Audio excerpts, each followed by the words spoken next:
Hello everyone, good morning dear students. आप सभी को मेरा प्यार भरा नमस्कार। आज हम क्वाड्रेटिक इक्वेशन में जिस टॉपिक के ऊपर पढ़ने जा रहे हैं उस टॉपिक का नाम है लोकेशन ऑफ रूट्स। इस टॉपिक में बेसिकली हम एक पैरामीटर की वैल्यू फाइंड आउट करेंगे, और वो भी कब, जब क्या क्वाड्रेटिक इक्वेशन के रूट्स कुछ कंस्ट्रेंट के साथ, कुछ कंडीशंस के साथ हमें पहले से ही नंबर लाइन पर दे रखे हैं, नंबर लाइन पर लोकेटेड है, स्पेसिफाइड है। अब इस लाइन का क्या मतलब है अभी हम आगे डिटेल में एग्जाम्पल की हेल्प से समझेंगे तो समझ में आ जाएगा। मैं एक क्वाड्रेटिक पॉलिनोमियल का एग्जाम्पल लेता हूं, F x square plus lambda x plus 4। अब यहां पर जो ये लैम्डा है ना, ये पैरामीटर है, तो लोकेशन ऑफ रूट्स में इस पैरामीटर की वैल्यू ही हम फाइंड आउट करेंगे। तो ये पैरामीटर है। अब देखो, हमने क्वाड्रेटिक पॉलिनोमियल के ग्राफ कैसे प्लॉट होते हैं उसके बारे में पढ़ चुके हैं। अगर इसका एक जनरल ग्राफ खींचें तो कैसे बनेगा, इसका a ग्रेटर देन 0 है, ठीक है, और दोनों रूट्स अगर होंगे तो ये ऐसे ग्राफ होगा। इसके दो रूट्स हैं। अब बेसिकली अब यहां पर जैसे ये पैरामीटर है लैम्डा, अब लैम्डा की जैसे जैसे यहां पर वैल्यू चेंज करेंगे तो ग्राफ की जो पोजीशन है हॉरिजॉन्टल डायरेक्शन में as well as vertical direction में इस ग्राफ की पोजीशन चेंज होगी। ये ग्राफ अपने आप को शिफ्ट करेगा जैसे जैसे लैम्डा की वैल्यू चेंज होगी। वो क्यों होगी? क्योंकि ये वर्टेक्स है। अब वर्टेक्स के कोऑर्डिनेट क्या होते हैं हमने पढ़ा है, तो एक्स कोऑर्डिनेट क्या हो जाएगा, बताइए बताइए, हमने पढ़ रखा है ना इसको, -b/2a एक्स कोऑर्डिनेट होता है, b क्या है यहाँ पर लैम्डा, -λ/2, और y कोऑर्डिनेट क्या होगा, माइनस डिटर्मिनेंट d/4 है, ठीक है। तो ये हो जाएगा लैम्डा स्क्वायर -16/4, ठीक है। ये हो गया हमारे। अब देखो, जैसे ये दोनों लैम्डा पर डिपेंड कर रहे हैं, x कोऑर्डिनेट और y कोऑर्डिनेट दोनों लैम्डा पर डिपेंड कर रहे हैं। जैसे जैसे लैम्डा की वैल्यू चेंज होगी तो ये वर्टेक्स चेंज होगा, कोऑर्डिनेट चेंज होंगे, तो वर्टेक्स चेंज होगा तो इसकी जो पोजीशन है हॉरिजॉन्टल डायरेक्शन में as well as vertical direction में ये ग्राफ की पोजीशन शिफ्ट होगी।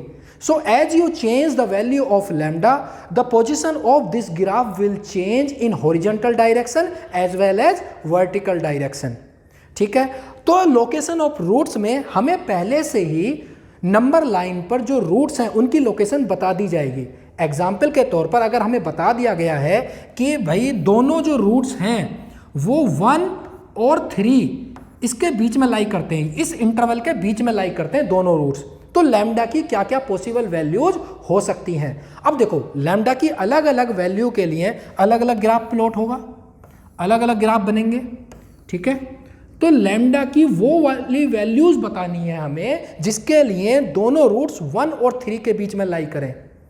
तो देखो, अगर लैम्डा की इस वैल्यू के लिए जो ग्राफ बना है वो एक्सक्लूड हो जाएगी, क्योंकि यहाँ पर दोनों रूट्स तो इस इंटरवल से बाहर है, 1 से कम है, ये भी बाहर एक्सक्लूड हो जाएगी, ये भी एक्सक्लूड हो जाएगी। लेकिन यहाँ पे जो ये मैं इतने सारे ग्राफ प्लॉट कर रहा हूँ, ये जो ग्राफ बनेंगे इन ग्राफ में दोनों रूट्स 1 और 3 के बीच में लाई कर रहे हैं, ठीक है, दोनों रूट्स इक्वल रूट्स हैं, 1 3 के बीच में लाई कर रहे हैं। तो लैम्डा की ये वाली वैल्यूज के लिए जिनके लिए ये वाला ग्राफ प्लॉट हो रहा है वो हमारा आंसर होगा।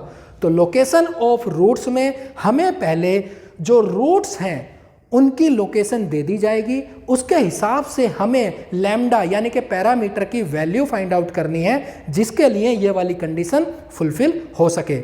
अब इसमें अलग अलग केसेस होते हैं। अब हम 1 बाई 1 करके केसेस को समझते हैं। सबसे पहले टाइप 1, तो एक जनरल क्वाड्रेटिक पॉलिनोमियल लेते हैं, f x is equal to a x square plus b x plus c, ठीक है।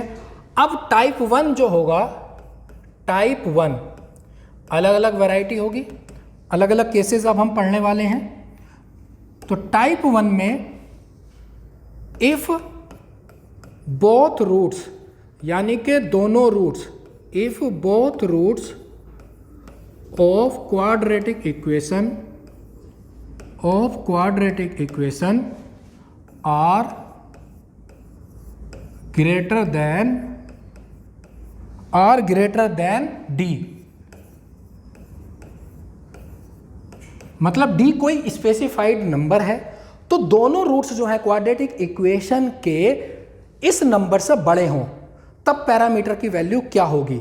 अब इसमें ये हमने एक पॉलिनोमियल लिया था, ठीक है। अब इसका एक ग्राफ प्लॉट करेंगे हम।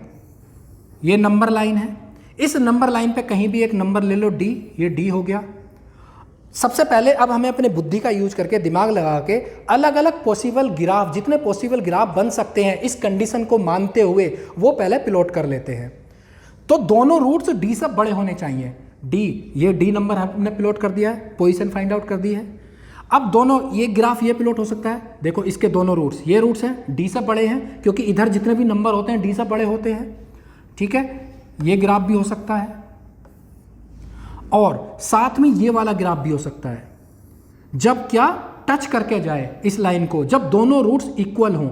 इस केस में तो इस ग्राफ के केस में क्या है, दोनों रूट्स अनइक्वल है, डी से बड़े हैं। यहां पर दोनों रूट्स इक्वल हैं लेकिन डी से बड़े हैं, ठीक है। और एक और केस बन सकता है, ये तो अपवर्ड पैराबोला है।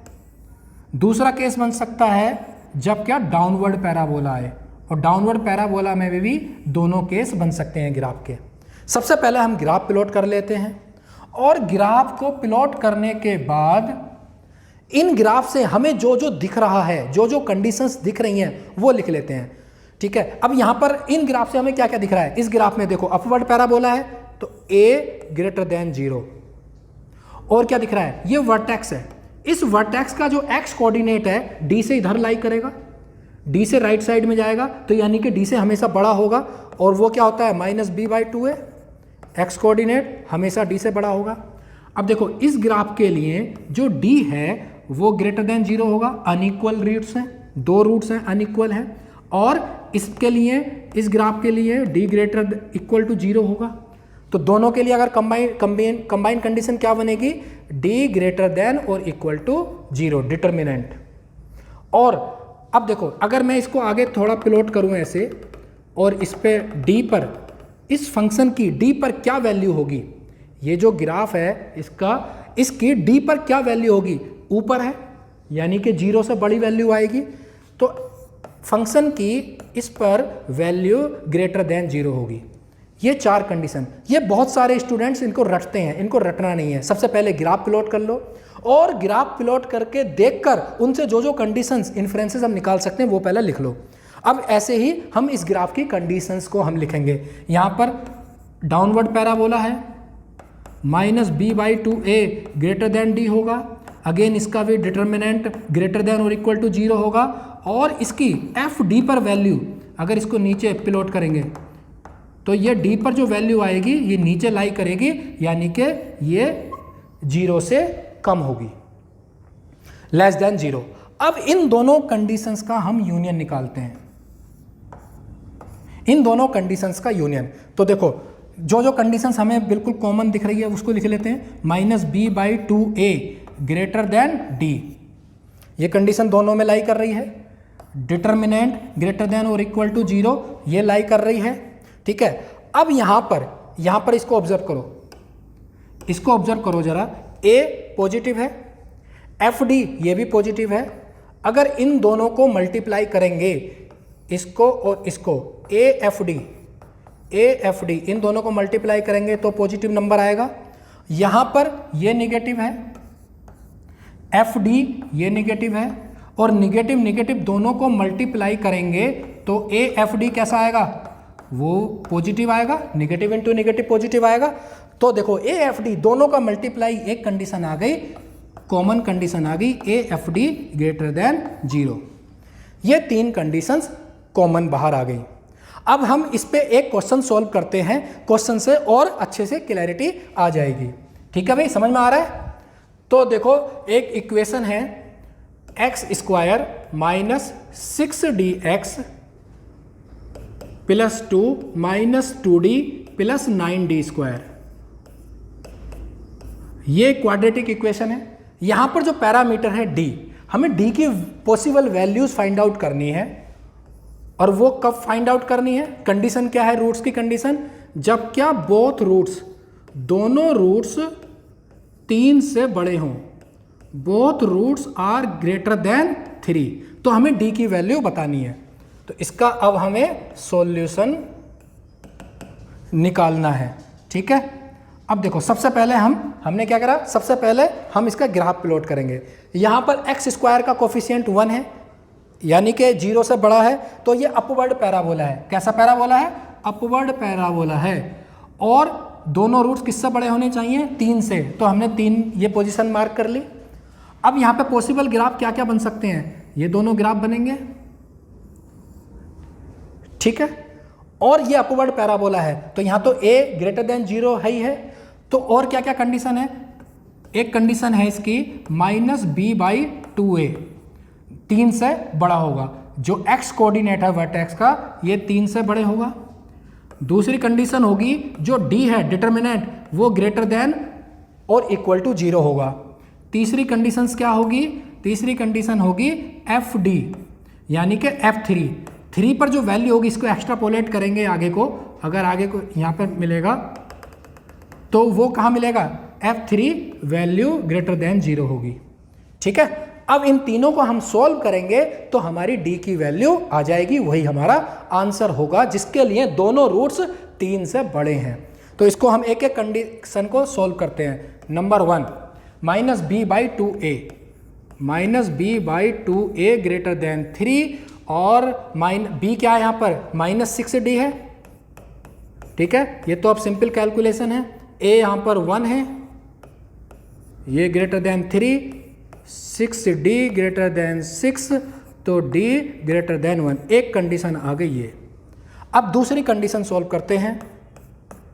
ठीक है, दूसरी d डिटर्मिनेंट ग्रेटर देन और इक्वल टू 0। डिटर्मिनेंट हमारा क्या हो जाएगा?